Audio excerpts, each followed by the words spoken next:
Hey guys, thanks for joining me again. Hey, I want to get right into it today.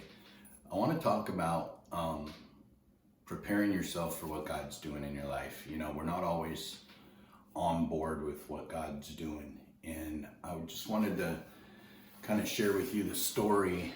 And sorry again, I'm ready for work, so I'm kind of scruffy, and Billy won't leave me alone. No.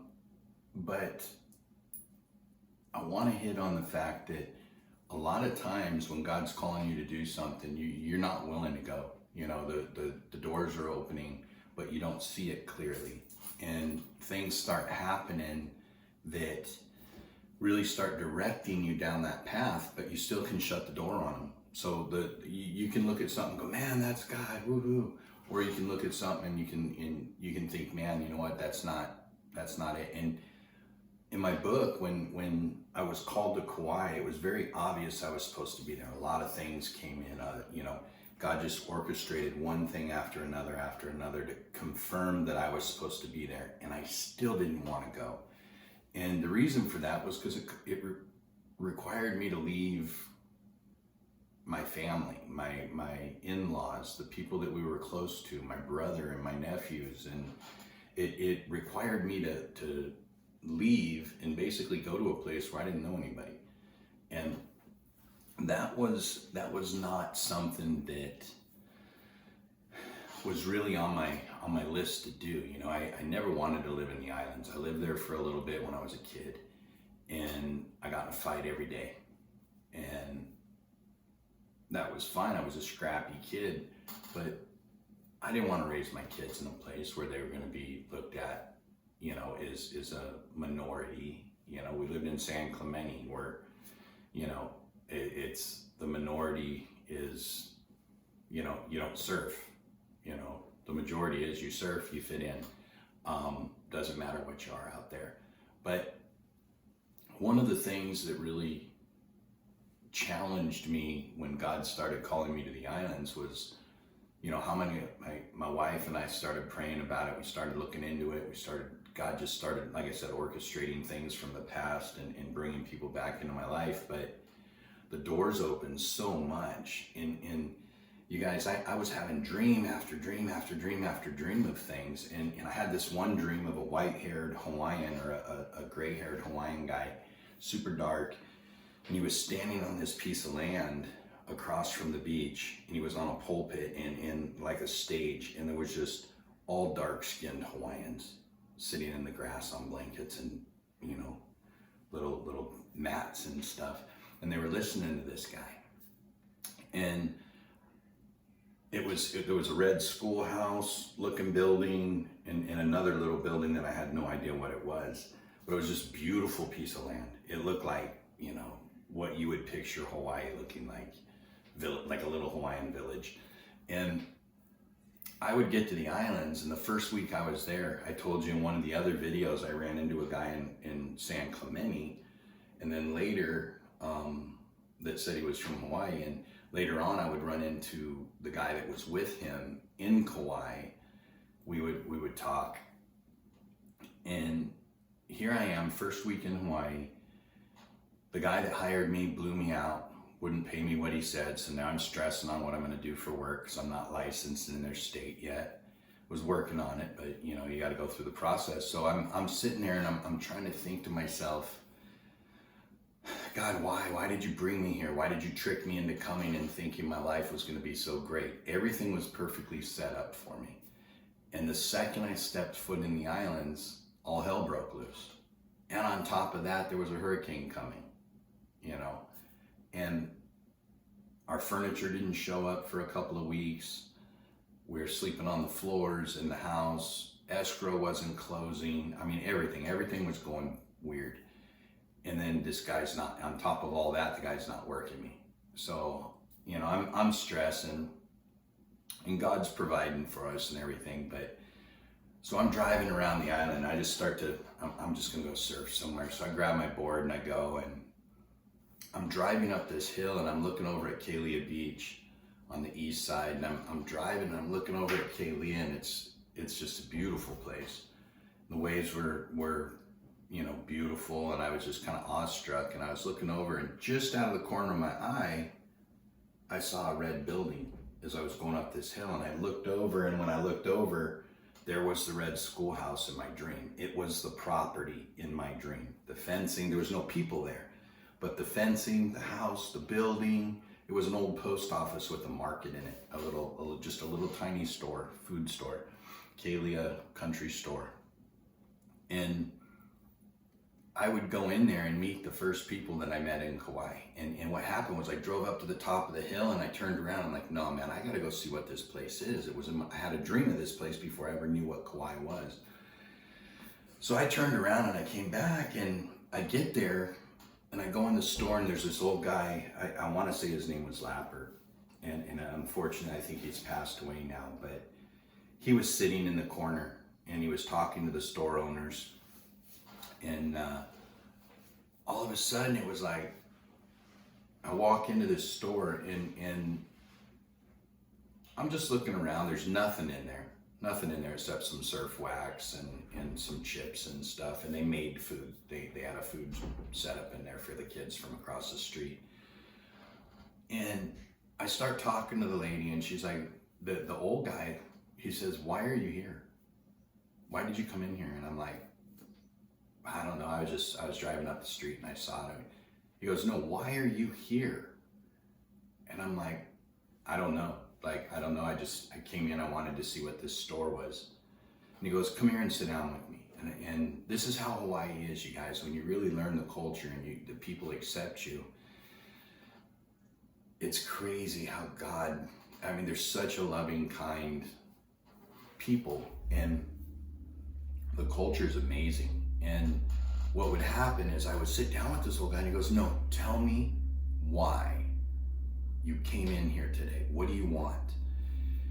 And I was like, man, God brought me here. I had a big thing in San Clemente. I shared my story with this guy, and I said, I had a dream of this building before I ever came to the island. I saw this piece of property here, and I'm just wondering what it is. And he said, well, it used to be the old sugar plantation payment building. He goes, but now it's the post office and the little store, and the red schoolhouse used to be where they came and got their payroll from the sugar plantation guys.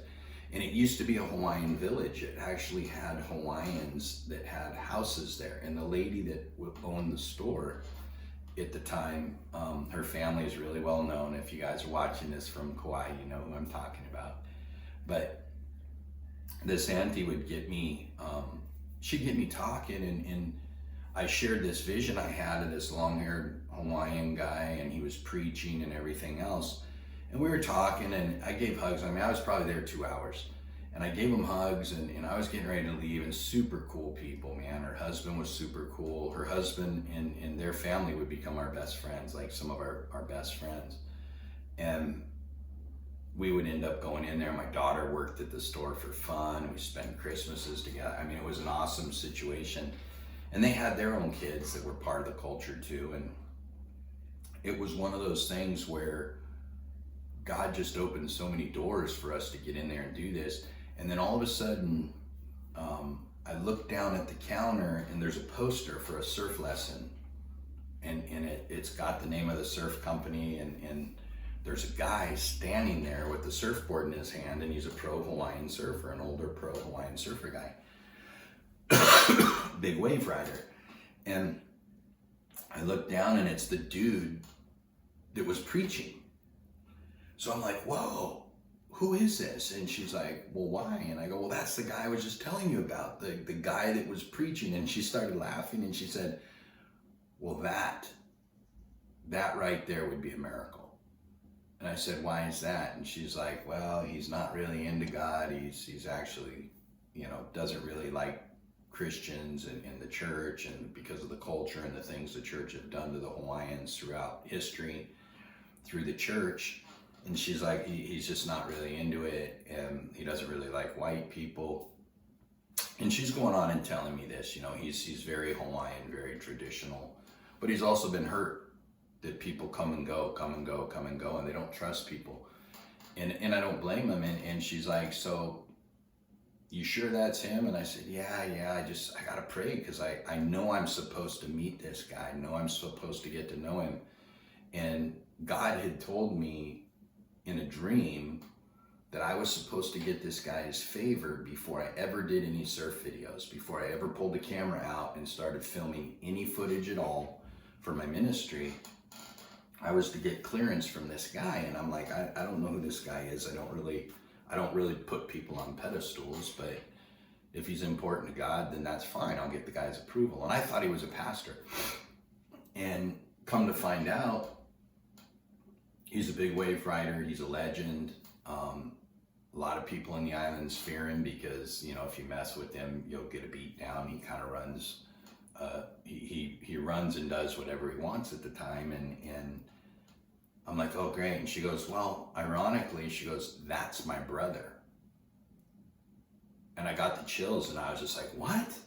She goes, that's my brother. And she goes, and if you want to meet him, he's across the street in a red truck right now. And I'm like, oh, great. She goes, the red Chevy truck with the roof rack. He's over there doing lessons. So I'm like, okay, thank you. I got to go. I want to go talk to this guy. So I pull down on the beach, and just as I get out of my truck, he's driving past me. So I got to look like a complete kook and yell the guy's name. And I'm like, hey, man, I need to talk to you. And he backs up, and, you know, he's not a dude to really mess with, and he doesn't like people yelling at him. And he's like, what, Ali? What, you got a problem, bro? I go, no. I go, can I tell you something, man? And I asked him if he was the guy I thought he was. He said, yeah. And I go, hey, I just met your sister and brother-in-law across the street, and I was talking to him. She said you were over here. I've got this ministry. And so I'm all excited. I'm like seeing God put things together. And I'm all excited thinking this guy's just going to be like, yeah, dude, you're the coolest thing to hit Kauai in years. And I tell him the story, tell him that God brought me there. I came from San Clemente. I told him a little bit, and he just kind of sat there uninterested. And I finished, and he goes, well, I got to go.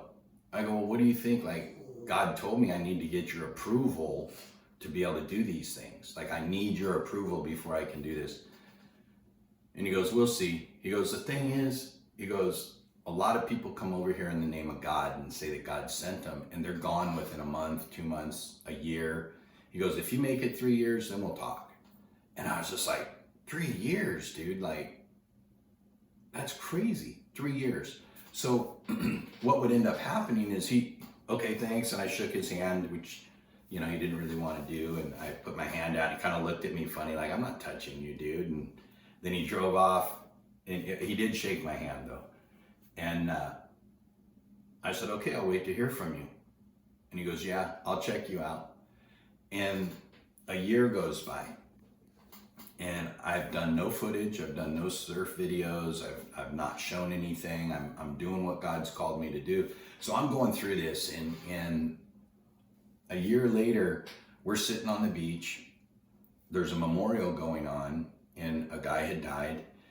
And I think I actually put this in one of my videos before I started going through it chronologically. But what would happen is you would have the big biker gang in Kauai is having a memorial, and there's probably 150 to 200 bikers gathering on the beach. And we had been there for a year. We have kind of established our ministry on the beach, popped a tent up every Saturday and hung out on the beach and fed everybody on the beach that was willing to eat our food.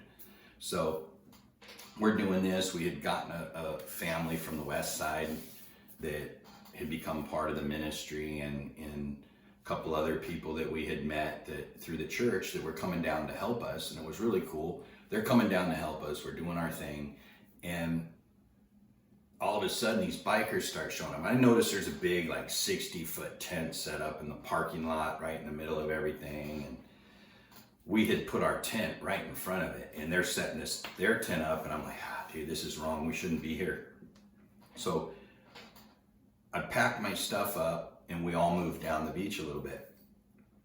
And all of a sudden, like 3 or 4 bikers, huge Hawaiian dudes.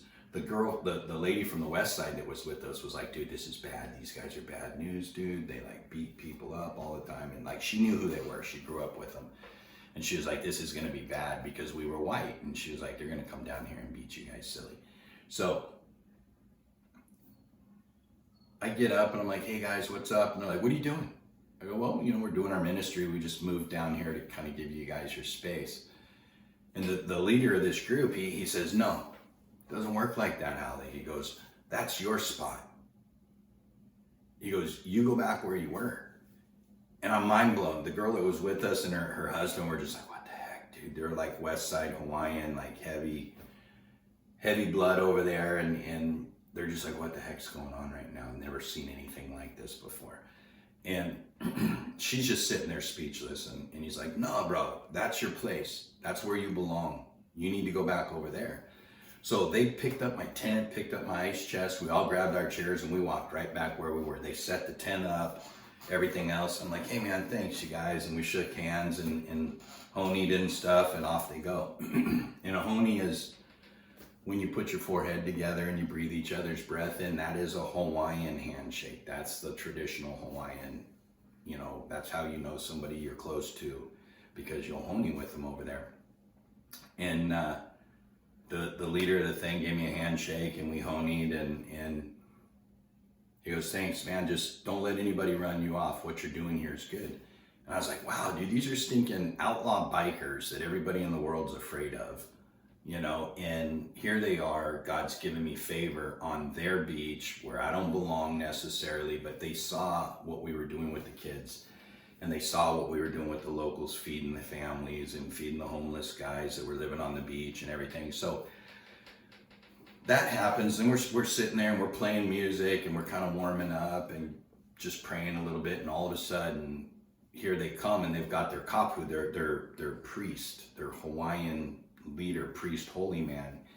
And you got to understand, you guys, in the Hawaiian culture, when a holy man comes to you or goes to the group and says, hey, this guy's holy, this guy's, dude, it changes the whole perspective. So he saw something in what we did, and he walked right up to us. I still get the chills talking about it, man. It was such a amazing thing that happened between two cultures and two religions, basically.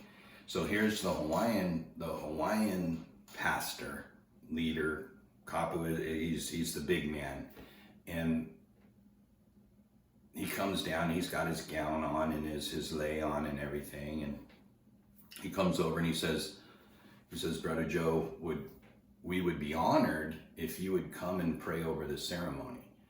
And what it was the guy that had passed away that they were commemorating, he was a haole guy that had been there most of his life, but his family was Christian and he respected that, and they wanted somebody that was Christian to pray over the event. And here I am, 200 bikers, bunch of outlaw dudes, like these are the heavies from all over the place. And I'm like, yeah, sure, I'm not dressed for it though, I'm in swim trunks and a tank top. And then he's like, no, it's okay, just, he gives me a lei, and we go over and I introduce myself to everybody and just say, man, I'm gonna bless this thing for you guys. And I start praying over Johnny's ceremony and everything, and Johnny Boy was a very well-known North Shore guy. And it was one of those things, man, where you could feel God just breaking through barriers at that point. And what would end up happening is I'd pray over this event. Again, I'd say goodbye to the pastor, their leader and everything, and he'd thank you so much. And he basically looked at everybody and said, this is a holy man. This is a holy man. And I'm like, the understanding that I didn't have to preach this. I never even spoke to this guy, you guys. But he saw through my works in the islands. I wasn't tooting my own horn, going around with a shirt that said, man, I'm the man. What it was he saw the work I was doing with the kids. He saw the work I was doing with these families that were working 3 jobs and I'm feeding their kids. And he saw the sacrifice for a year.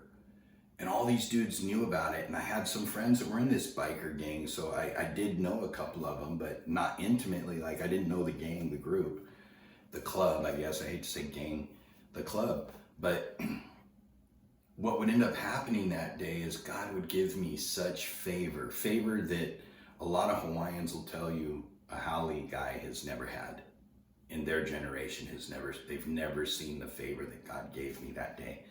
And every single one of those bikers came up and gave me a hug, and every single one of those dudes was crying. And they all had tears in their eyes. And I thank you so much, Brother Joe. And the girl that was with me and her husband, she's on the beach bawling. She's just like, I've never seen anything like this in my whole life. You know, she had seen these guys beat guys badly, you know, drag them behind their cars, whatever.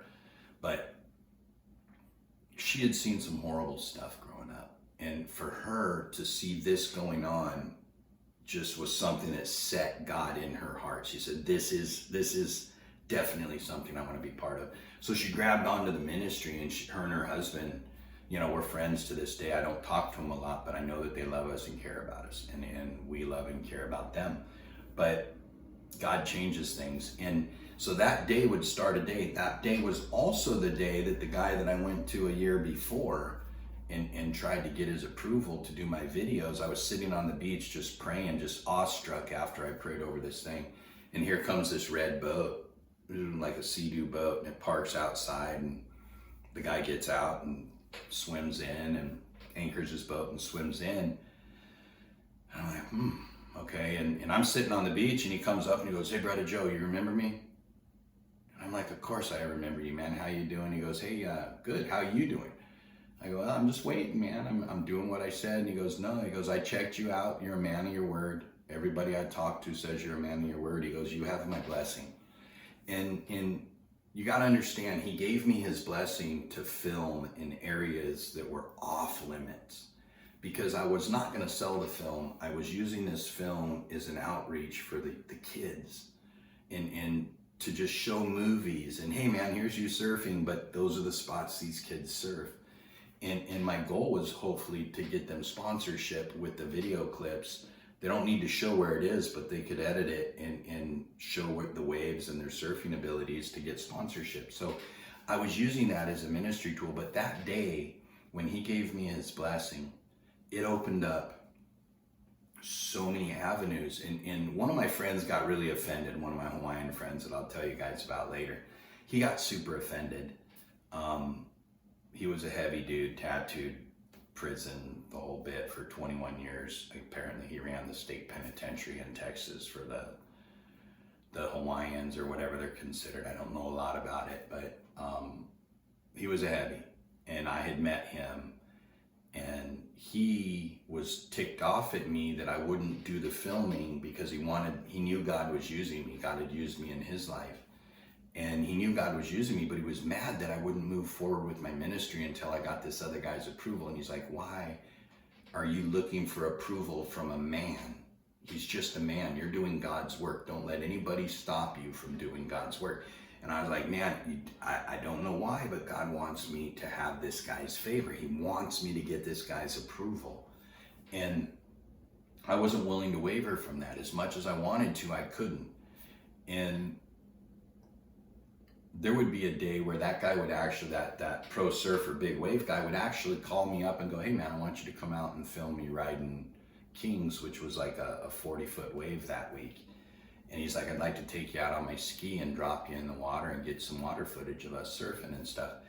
And I couldn't do it. I was out, I had stuff, I was out of town, I was off island somewhere else. I think I was in Maui or something, but I couldn't make it. But I was honored that this dude would call me and ask me to come and film, because that was just another step. So God would give me this favor. And my whole point in saying this in the book, God's giving me favor. Everywhere I go, God's giving me favor. But what it's requiring me to do is be obedient, listen, and have the faith to walk forward in what God's called me to do. And I want to encourage you guys, if God's called you to do something, go at it. Go at it. I've had a clothing design in my heart for 20 years. 30 years, I've wanted a clothing company. And I know that clothing company is coming in time. Now, I don't know when, but I have the design set up. I'm ready to rock and roll with it when I can get the finances together. But, you know, I know that it's gonna do something for the kingdom. I know that it's gonna be something that people will want to wear, and enjoy supporting and stuff, but it's not the time. So I have to wait until God provides. I have to wait until God opens that door. And once God opens that door, I'm going to jump through it. But what I won't do, and what I would encourage you guys not to do, is jump through the door prematurely. Because you get excited and you jump into something you think might be God, but it may not be the season for that. So, like I said before, I've had prophecies over my life that I'm going to be a millionaire, multi-millionaire. I've lived 30 years going, God, is this it? God, is this it? God, is this it? And it's actually made me kind of miserable, and it's made me feel like failure, like a failure, because I'm constantly looking for that rather than just enjoying my life and enjoying what God's got for me. I look at the things where when I was younger, I could look at things and just go, man, it doesn't matter. I got my life ahead of me. Now I'm 54 and I'm going, God, I don't know. When am I going to be a millionaire, God? Am I going to be able to enjoy it? And it may be plumbing. It may be a book. It may be a clothing company. It could be anything. It could be something I don't even expect. You know, maybe I got a rich somebody out there that wants to give me a bunch of money. That's fine. But I don't know my family, so maybe I'm going to inherit a gazillion dollars that nobody knows about from a secret family. But I don't count on that. You know, I can't. Sorry, guys. I can't count on that. So I just want to encourage you, go with God, go seek God, do what God wants you to do, but don't waver and don't go ahead. Pray and make sure that God's calling you to do something, and watch how he opens the doors. And when he opens those doors, go through them quickly. Don't hesitate. And I hope that helps somebody today. Please subscribe, please like, please comment. I'd love to hear how you guys think about these things. And we're just going to keep going through the book. So this is the Hawaii stage now. God's gotten me from San Clemente. I'm now going to spend a lot of time in Hawaii talking about the things that go on, because they're pretty unreal. So I hope it encourages you guys. Have a great day.